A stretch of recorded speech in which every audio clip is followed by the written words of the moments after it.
간밤 뉴욕 증시를 수놓았던 뜨거운 종목들과 전문가의 인사이트를 확인해보는 시간 이항영의 월가이드 시작합니다. MTN 이항영 전문위원과 함께합니다. 위원님 안녕하십니까? 네, 안녕하세요. 네, 반갑습니다. 간밤 뉴욕 증시 핫스탁 세 가지부터 확인해보도록 하겠습니다. 첫 번째 핫스탁은요. 역시나 마이크로소프트입니다. AI 전쟁을 시작한다. 참 요즘 뉴스플로우 보면 참 재밌죠. 챗 GPT 때문에 이제 구글이 긴급회의에 들어가서 긴급회의 결과로 바드 AI를 발표했는데 그걸 보고 마이크로소프트가 또 우리가 중대 발표를 예고하면서 이번에 챗GPT를 빙 엔진에 연동하는 대규모 업데이트를 시행했다라고 밝혔습니다. 마이크로소프트 주가도 이번에는 좀 탄력 있게 반응을 했는데요. AI 전쟁이라고 제가 좀 표현을 했는데 앞으로도 시장이 좀 AI 계속 주목을 할 수밖에 없겠죠. 일단은 최근 들어서 가장 검색이 많은 것 자체가 AI에 대한 검색이 많고 이것은 뭐 우리나라뿐만 아니라 전 세계에서 같은 공동적인 현상입니다. 미국 주식뿐만 아니죠. 국내 주시장에서도 소위 AI에 관련된 거 테마주가 표현한 것이만 난무하고 있거든요. 그러니까 그런 것들이 시장 상황이라고 일단 이해하셔야 되겠고 전형적인 주시장의 어떤 트렌드를 보여주는 그런 것이라고 말씀드릴 수 있겠습니다. 하나하나 보면 오늘 드디어 이제 챗 GPT랑 기본적으로 마이크로소프트의 빙이라고 하는 검색을 이제 합친 것을 오늘 발표했거든요. 네, 맞습니다. 그러면서 화면을 이제 공개를 했는데요. 이제 Ask me anything이죠. 아무거나 쓰면 답을 해준다 이런 표현이 되겠고요. 이것이 빠르면 그 일부 지역부터해서 빨리 이제 그 발표될 것 같아요. 그리고 조만간 이제 모바일 버전으로 나올 거라고 얘기하고 있습니다. 그래서 이미 이제 미리 좀 받아보고 테스트했던 참여하신 분들 그리고 바로 이제 마이크로소프트 측에서는 검색에 이제 새로운 시장이 열렸다. 뭐 얘기하는 거죠. 물론 자신들이 얘기하고 오픈 AI에서 나오니까 자신들이 얘기한 것을 뭐 기존 거라고 비슷하라고 얘기는 안 할 거 아닙니까? 그래서 세상이 바뀌었다 얘기, 한국식으로 얘기하면 세상이 바뀌었고 어제까지의 검색과 오늘의 검색은 완전히 다른 거다 얘기를 하고 있습니다. 월스트리트저널의 그런 컬럼니스트 한번 써봤다고 얘기하고 신뢰를 설명을 하고 있는데요. 자기가 보기에 깜짝 놀랐다 얘기를 하고 있고 뭐 그 정도로 좋다는 얘기를 하고 있는데 이거는 다들 느낌이기 때문에 각자 이제 앞으로 나오면 많이 써보시면 될 것 같고 아마 이미 상당수 이런 거 관심 있으신 분들은 많이 이미 몇 번 써보신 분이 계실 것 같습니다. 그런 상황에서 이제 검색 엔진에서 그동안에 이제 단어 중심이었다면 문장과 답변으로 나오겠고요. 이제 이게 지나가면 바로 이제 말로 하는 거가 다 일반적으로 되겠죠. 그런 것들이 기술이 없는 것이 아니니까요. 그러니까 그런 것들이 시장에서의 하나의 큰 어떤 새로운 어떤 핫한 그런 테마로 지금 형성하고 있습니다. 구체적으로 보면 오늘 주가는 4% 이상 올라갔는데요. 실제로 올해 들어서 소위 빅테크들이 이번 소위 어닝 시즌에 발표되는 각종 IR을 통해서 얼마나 많이 소위 AI에 대한 언급한 것을 보여주는 것을 블룸버그에서 재미난 통계를 발표했는데요. 최근 들어서 이게 그냥 한 10개 정도 되는 기업인데요. 소위 AI를 언급하는 회사가 이렇게 급증했다는 겁니다. 그러네요. 그래서 그만큼 하면서 블룸버그는 뭐라고 표현하고 있냐면 골드러시라고 표현하고 있습니다. AI에 대한 것이 골드러시죠. 골드러시란 거는 다들 아시겠지만 예전에 이제 서부 영화 많이 날 때 보면 1849년에 서부 쪽으로 가는 거가 소위 그래서 샌프란시스코의 미식축구 팀이 49ers가 그때 처음에 골드러시 한 사람이 갔던 해거든요. 그런 관점에서 하여튼 그 골드러시를 사람들이 막 몰려가고 있다 얘기가 되겠고요. 우리나라에서도 마찬가지예요. AI 언급만 하면 되겠습니까? 그런 것들이 뭐 나중에 어떻게 되건 간에 주시장의 어떤 명암이 아마 상당히 엇갈릴 가능성이 있겠고요. 지나고 나면 올해의 밈은 AI였다고 얘기를 할 수도 있죠. 그래서 뭐 유의도 하셔야 되겠는데 여튼 그렇게 되겠고요. 다음은 이제 소위 여러분들 좋아하시는 알파벳, 아마존, 뭐 마이크로소프트에서 빅5만 보더라도 이렇게 언급량이 늘어났다는 겁니다. 그러네요. 작년 4분기와 금년 4분기에 이렇게 차이가 많이 난 것을 보실 수 있겠고요. 어저께 말씀하셨던데 알파벳에서도 자기네도 있다 얘기하면서 발표한 바드란 거를 견습생 바드라는 걸 표현해서 했거든요. 그것은 견습생이라는 표현한 것은 다 똑같다는 얘기를 하는 거거든요. 아직 완성이 아니지만 그 정도 수준이라고 얘기하고 있겠고요. 그럼 이제 중국에 있는 바이든은 가만히 있겠습니까? 바로 나오는 거죠. 그렇죠. 제가 봤을 때 네이버도 곧 발표할 겁니다. 이런 거. 그러니까 이런 것들이 다 안 되는 것들이 안 되는데 먼저 여하튼 반대판에 있어서 야 뻔한 건데 너희가 먼저 나갔을 뿐이라는 얘기하고 말씀드렸다시피 마이크로소프트 야 우리 건 다르다고 얘기하는 거죠. 그러니까 그런 것들이 시장에서 아직 그걸로 돈을 번 적은 별로 없잖아요. 그러니까 그런 것들이 이슈가 많이 되고 테마가 남말 그런 시장이 이어지면 되겠습니다. 우리나라 국내 주식이 엄청 많이 있는 거 아마 여러분도 더 잘 아실 텐데요. ETF로 일단 보시면 ETF 대표적인 것이 인공지능 관련된 거, 로봇이라고 표현하건 되겠는데요. BOTZ라는 ETF가 가장 유명할 겁니다. 글로벌 X에서 하는 거 되겠고요. 또 퍼스트 트러스트에서는 ROBT라는 ETF 있는데요. 이것들이 다 올해 벌써 한 20% 정도 올라갔습니다. 그러네요. 여기에는 이제 미국뿐만 아니라 국내 기업도 들어가 있고요. 전 세계 주요 소위 인공지능과 관련된 기업들이 다 들어가 있으니까 굳이 뭐 하신다 그러면 이런 쪽에서 좀 상당히 좀 분산된 것도 하시는 것도 적합하다 이렇게 말씀드릴 수 있겠네요. 알겠습니다. 제가 AI 전쟁이라고 말씀드렸는데 AI 골드러시 뭔가 좀 더 멋있는 표현이 있었네요. 앞으로도 계속 주목을 해보도록 하겠고요. BOTG, ROBT 두 가지 ETF 소개해 주셨습니다. 자, 두 번째 스탁 확인해 볼게요. 허츠입니다. 여행은 가고 싶은데 신차 구매는 조금 그러니까 리오프닝이 되면서 다들 여행에 대한 수요는 늘어났기 때문에 차를 좀 몰고 여행지로 가고 싶은데 아시다시피 최근에 자금 사정이 좀 좋지 않죠. 예, 그렇기 때문에 신차 구매는 좀 그렇고 렌터카 수요가 늘어나다 보니까 허츠의 실적에 굉장히 긍정적인 영향을 미쳤다고 합니다. 그런데 또 최근 들어서 좀 고민되는 게 이제 가격 인하 전쟁이 좀 일어나고 있지 않습니까? 그렇게 되면 수요가 늘어날 수도 있을 것 같은데 허츠 실적 계속 견조하게 늘어날까요?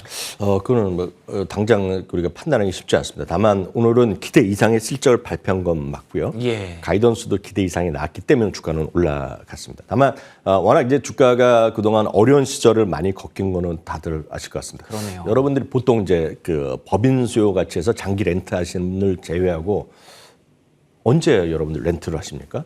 우리나라에서는 제주도 가서 렌트하는 거 아닙니까? 그쵸, 현실적으로 보면 아니면 우리나라에서도 요즘은 짧게 뭐 쏙 하나 비롯해서 짧게 렌트하신 분도 계시고 요즘 이렇게 가보면 저는 쓰지 않지만 한 방향만 가서 차고 드랍하고 오는 그런 서비스들도 마트 이런 데 많이 해놨더라고요. 그러니까 그만큼 자동차의 렌트 수요는 분명히 일정 수준 분명히 있죠. 다만 말씀드렸다시피 시장의 핵심은 뭐냐면 우리 국내에서 렌트카가 잘 되려면 제주도 여행을 많이 가야 되거든요. 그쵸. 근데 얼마 전에 제가 뉴스를 한번 지상파 뉴스 9시 뉴스를 보는데요.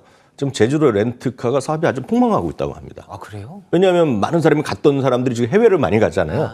그러니까 지금 제주도에 그 렌트카가 재미가 없다는 겁니다. 그래서 수요 공급에 따라서 소위 렌트카 업체들이 가격을 많이 올릴 때가 있고 아니면 또 가격을 막 하고 뭐 이런 것들이 많이 나는 거죠. 그래서 절대적으로 렌트카 수요는 여행의 수요라고 일단 보셔야 되겠고요.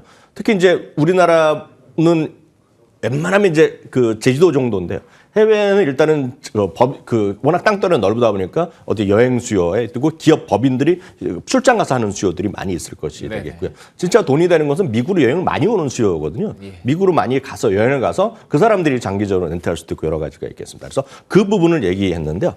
2021년 같은 기간 대비요. 이번에 법인 수요가 한 31% 늘었다고 합니다. 법인 내에서 장기적으로 하는 사람도 있고 법인 출장 가서 하는 사람도 있을 겁니다. 그래서 법인 수요가 있습니다. 여러분들이 미드나 영화 보면 대부분이 어디 가서 택시 타는 거 우버 아니라 그냥 공항에서도 해갖고 갔다마다 차가 바뀌잖아요.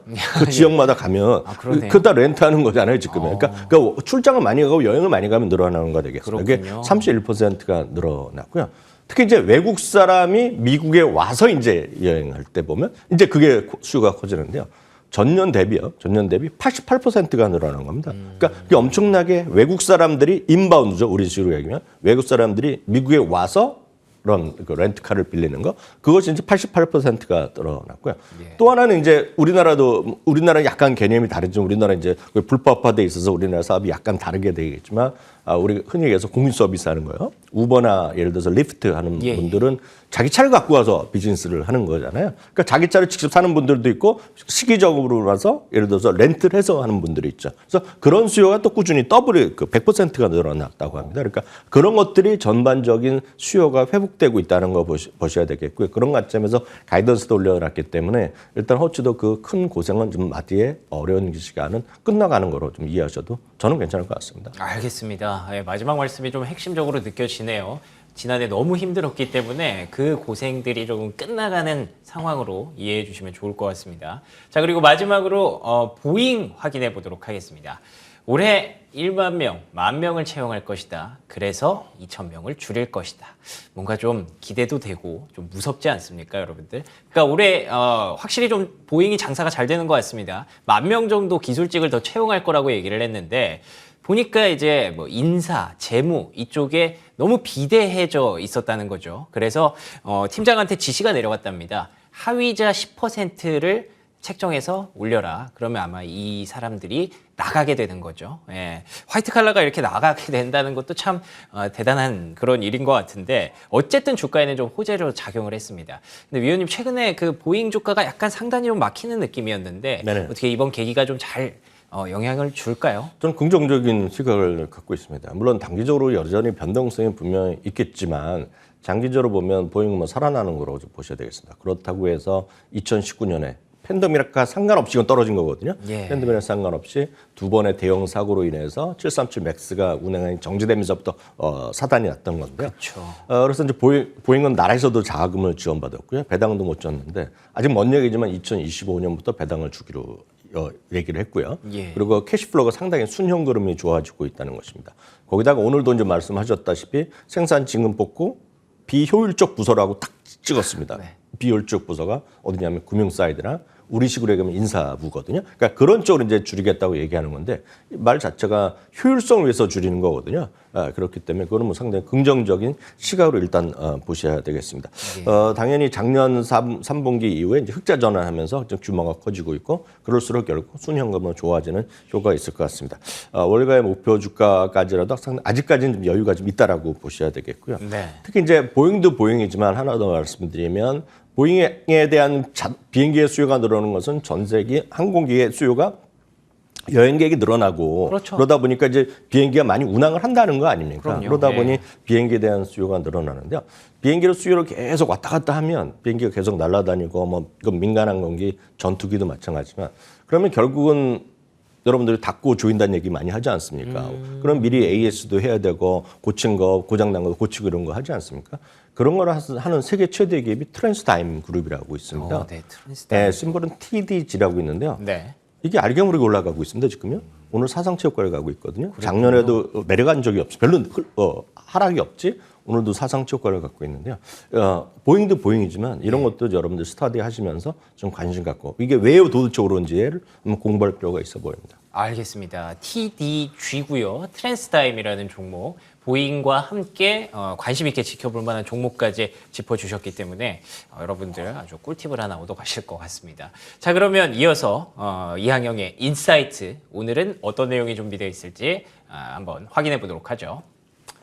이항영의 인사이트 가장 보수적인 증권사의 2023년 탑픽. 가장 보수적인 증권사가 어딜까요? 최근에 가장 보수적인 증권사는 또 세 군데 있죠. 가장 대표적인 것이 모건 스탠리 유명한 곳이 있겠고요. 크레딧 스위스에 있지만 실제로 제가 봤을 때 가장 보수적인 것은 뱅크 오브 아메리카입니다. 그렇군요. 뱅크 오브 아메리카는 뭐 최악 3,000포인트까지 간다는 얘기를 하고 있고요.